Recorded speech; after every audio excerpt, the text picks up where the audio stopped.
สบายดีพี่น้องสบายดีเบิร์ดสุขุทุกคนเนาะมื้อนี้เป็นมื้อที่เพิ่นเตือนในโทรศัพท์ว่าพายุสิเข้าแต่ว่าตื่นเช้ามานี่ก็อากาศแปลกๆเลยนี่แดดบ่มีแบบคูนัวอยู่คัวนัวอยู่แม่นบ่คือฝนสิมาแล้วแหละเบิ่งฝนสิตกแล้วแหละมืดคัวนัวอยู่บ้านนี่มันแบบจักเป็นจังไดนะก็เลยสิพากันมาเก็บ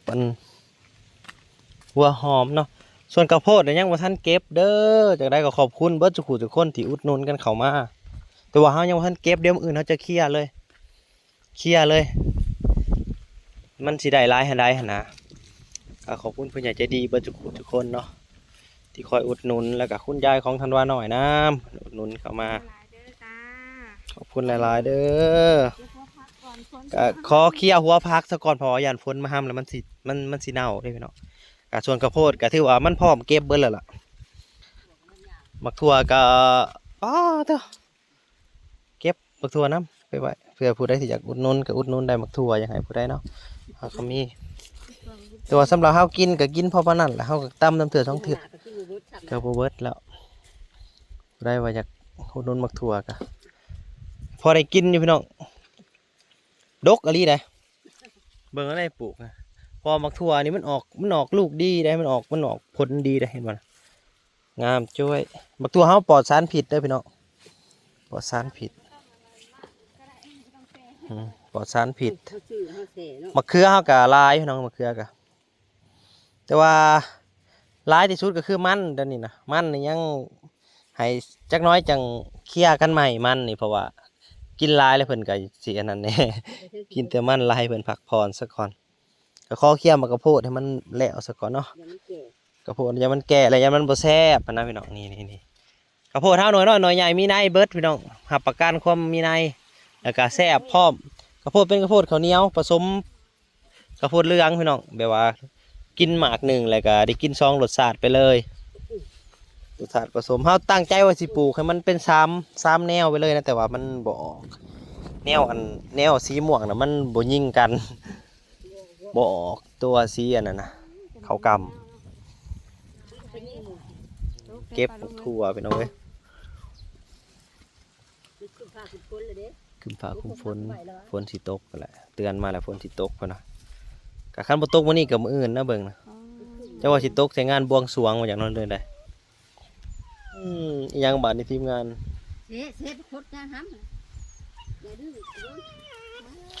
อยากออกน้ำหมูวะวันนี้เลยนะซุกอะไรพี่น้องเอ้ยมานี่เลือกออกน้ำหมูกับออกตีนี่โหมันอยู่นี่ไปออกไปโลดเท่าอันนี้เพื่อนนี่เท่าขี้ดื้อนี่ถั่วพี่น้องเอ้ยถั่วจากสวนเบิ้งเล่นกับลายพี่น้องอันนี้เก็บเอาไปให้ยังเพ่นอยู่มาได้กินโอ้เขาจะหมักแจ่วเนาะ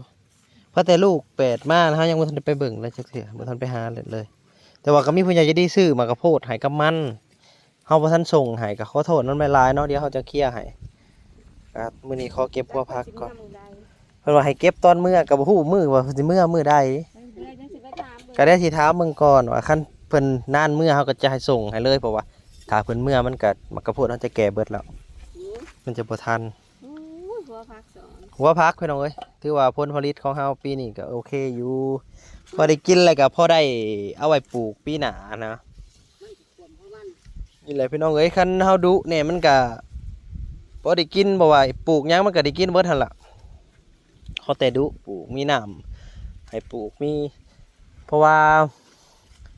คิดอยากปลูกเนี่ยเพราะว่าน้ำเฮาหลายหั่นแหละจะได้ก็ขอบคุณคุณยายธันวาน้อยเนาะที่ว่าซอยเจาะน้ำให้แล้วก็โซลาร์เซลล์เฮาก็ถือว่าชีวิตการเป็นอยู่ก็ดีขึ้นเฮามีแนวอยู่แนวกินนี่แหละคือแบบพืชมันก็หาเอาใส่ปลูกหยังก็คือกันหาเอาใส่แล้วก็พอได้ใส่พอนั้นเพิ่นก็ซื้อกระโพดซอยอีกเพิ่นก็ได้ขอบคุณหลายๆเด้อคุณยายให้สุขภาพร่างกายแข็งแรงแล้วก็เบิดทุกคนนั่นล่ะที่สนับสนุน อุดหนุนกันเข้ามาเนาะบ่ฮอดบ่ถึงก็ขอโทษขออภัยนำหลายๆผู้ใดที่ว่าบ่ได้เอ่ยชื่อเอ่ยนามก็ได้แต่ก็ขอบใจจากใจจริงเนาะที่ว่าซัพพอร์ตอุดหนุนขายหยังเพิ่นก็ซื้อซอยก็ดีใจเฮาก็ได้เพราะว่าปลูกก็พอได้มันก็บ่ได้ล่วงได้หลายดอกพอได้ซื้ออยู่ซื้อกินซื้อหมักพริกแป้งนัวซื้ออิหยังนี่แหละคันเฮาบ่ปลูกก็มันก็สิบ่มีข้าวเลยหั่นเด้ก็นี้ยังว่าพอได้แก้พอได้ซื้อซอยอุดหนุนก็ดีใจพี่น้องก็เพิ่นอุดหนุนก็ให้ไปแจกชาวบ้านเพิ่นว่าเฮาก็ไปแจกให้แต่ว่า คนเนาะ ข้าวโพดนี่เขาสิเคลียร์มื้ออื่นนี่ก็คือว่าเฮาจะเคลียร์สุดใหญ่เลยเด้รอเบิ่งหั่นแหละอาจจะได้ไปแจกทางใดก็รอเบิ่งรอติดตามแต่มื้อนี้ขอเก็บหอมบัวก่อนยามฝนตกนี่มันมืดซัวๆอยู่เดี๋ยวนี้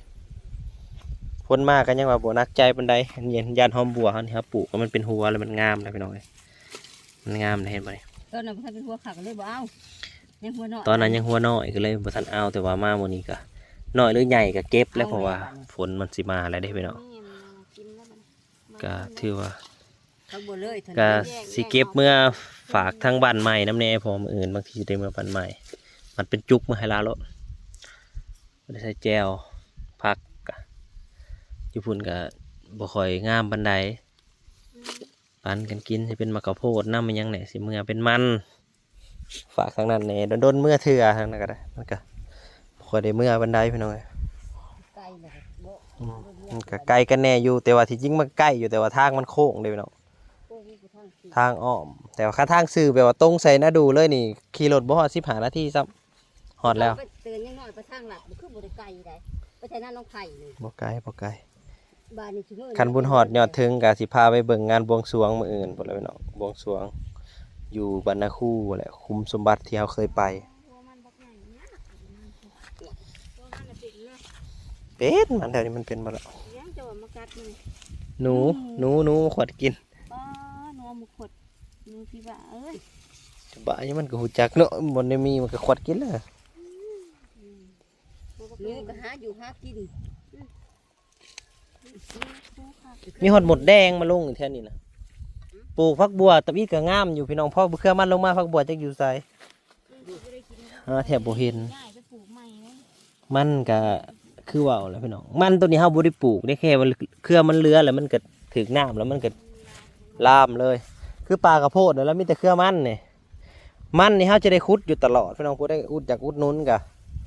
อุดหนุนครับเพราะว่ามันลายมันเฮาน่ะลายแห้งแล้วก็อยู่ข้างทั้งพุ่นอีกทั้งพุ่นก็มี3คู่อีกบ่เฮิงก็สิได้พ่อได้ขุดอยู่จักมันหลายเด้ปลูกหยังก็ปลูกได้แหละเฮานะมันยากแต่ยามขายเพราะว่าเฮาบ่เก่งครับเรื่องขายให้เด้ แม่นบ่มีพี่น้อง คันบ่มีพี่น้อง FC บ่มีคุณยายท่านว่าบ่มีอันป้าลุงซอยก็จักสิไปขายใส่เฮาน่ะยอมพี่น้องเอ้ยเฮายอมทางด้านการขายนี่เฮายอมอะดีมันว่าปลูกเด้เฮาปลูกได้ คือข้าวโพดนี่ช่วงนี้ข้าวโพดมันหลายบ่มีใครซื้อดอกเลาะจนเมื่อย ก็บ่เก่ง พันกันเนี่ยแหละ บ่เก่งในการขายแน่ก็ขอบคุณเบิดทุกคนที่ซัพพอร์ตก็ถือว่าทำบุญเพิ่นก็ทำบุญนำกันให้พี่น้องชาวบ้านเพิ่นได้กินนะถือว่าเปิดโอกาสบ่รู้ถึงว่าพักเนี่ยพอดีเนี่ย ว่าลูกเป็นคนซื้อบ่ อืม ไปสะพานบุญของเพิ่นเฮา เพิ่นก็ซอยมาทุกปีนั่นแหละปีได้เฮาปลูกเพิ่นก็ซอยมาก็ดีใจหลายนี่ไปซอยกันเข้ามาเนาะการซอยก็คือว่าแหละบ่ได้ซอยแต่อันนั้นป้าลุงอุดหนุนมากะเฮ็ดให้เด็กน้อยก็มีอาหารการกินคือว่าแหละเฮาได้เงินมาเฮาก็ไปซื้อแนวกินซื้อหยังมานั่นแหละซื้อไข่ซื้อหมูซื้อหยังยามนี้มาคือเฮาเว้าโลดพี่น้องเอ้ยมันหากินยากมันบ่มีแนวอยู่แนวกินคือที่เห็นหั่นแหละเมื่อวานนี่จำเป็นต้องได้ขึ้นในเมืองเพราะว่ามันบ่มีแนวกินเด้มันเบิดละ คันยามฝนน่ะการค่าใช้จ่ายโตซื้อแนวกินนี่มันจะลดลงเพราะว่าเราจะหากินเองเนาะแต่ว่ายามนี้นะโอ้ลมก็แห้งพี่น้องบัดนี้คนจูดป่าแล้วเบิ่งนี่มันแบบควันมาเลยลูกก็นอนอยู่เถียง อะไร พักอัน ปลู นี้ กใหม่ว่าสิปลูกได้จังได๋ พักหยัง พักอันนี้นะพูดปลูกไหมบัวนะ เฮาก็ปลูกอยู่ขั้นน้องพุ่นแหละปลูกเอาบล็อกมาเลี้ยนเป็นนานแล้วก็เอาคนดินมาใส่คนดินคนขี้แกบมาใส่แล้วก็ปลูกพอไปกินยามมันนั่นเด้ ทำไม่ได้เยอะเฮ็ดจะเป็นเอาขึ้นนะ มีหยังอันนี้บ่แม่นหัวมัน ว่ามันพอของมันนี่มาอยู่ที่ อีหยังขดบ่รู้มันคือกูแต่อีแม่เป็กอีหยังซะ ปอถูก ฮะ ปอ อีหยัง เอาเลยค่ะ วายหัวมันยังมาอยู่ในนี่พี่น้อง ตุกปุกอยู่บ่ เออบ่แม่นบ่นี่ แม่นไว้จังนะ บ่แม่นบ่นี่ เอาหอยเฮาก่อน ว้าเถอะพี่น้อง บ่ได้เอ้า โอ้คือมันอะไรเอามาดูตามมันนะ มื้อนี้น่ะเฮ็ดได้ดอกจอยอีล่ะอ้าวเฮ็ดได้แล้วซั่นน่ะ ป่าเฮารู้ว่ามันแปลกๆมันคืออีหยังล่ะ ดิฉันสิ มาเบิ่งของหัวมันน่ะดิ ดูหันบ่ทันได้เท่าไรแต่เป็นหัวเลยผูกหัวมันนะผูก แล้วว่าสิได้หน่อยเดี๋ยวเอาไปซ้ำมาเป็นแบบ มันปานว่ามันสำปะหลังคอยมันสิหัก ปอโถ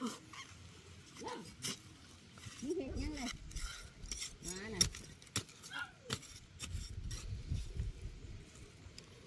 เอาเป็นหัวเดียวอุ้ยหัวเดียวกันบ่น หักล่ะ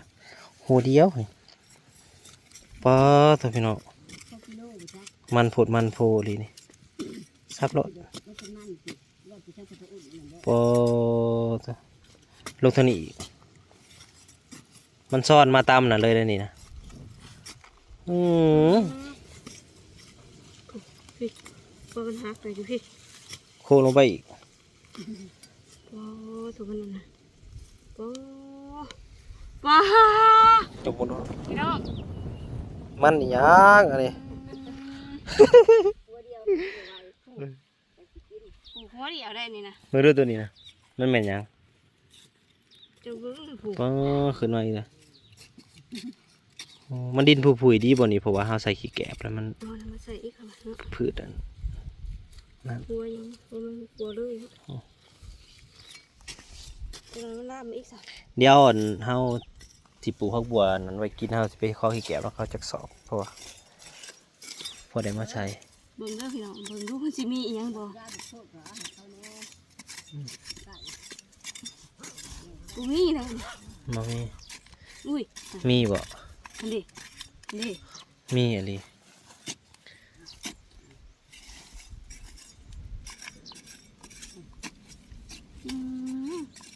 ผิดตัวมันอืม ปลาใหญ่ดี อืม งัดหักเบิดเพราะว่าอยู่มันเตะเหือบปะนี่นะ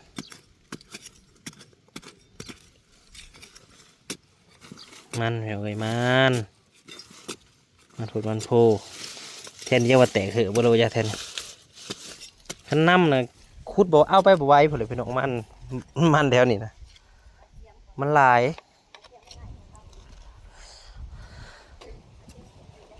ปอดหัวงามอ่ะลิพี่น้องมาดูนี่พอเห็ดขนมนี่เห็ดหวานนี่ไงสุดยอดสิกินได้เบิดสำนี่ก็สิกินได้เบิดสำนี่กับพี่น้องผมเห็นมีเท่านี้อยู่ในน้ำพักนี่ก็มีแต่หัวมันนี่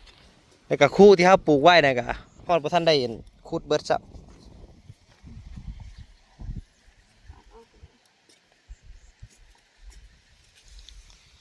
มันนี่สิได้คุดตลอดมันนี่ก็คือเขาปลูกนะโบราณมันได้แต่ว่ามันลามเครือเองนี่มันสิหัวใหญ่ไว้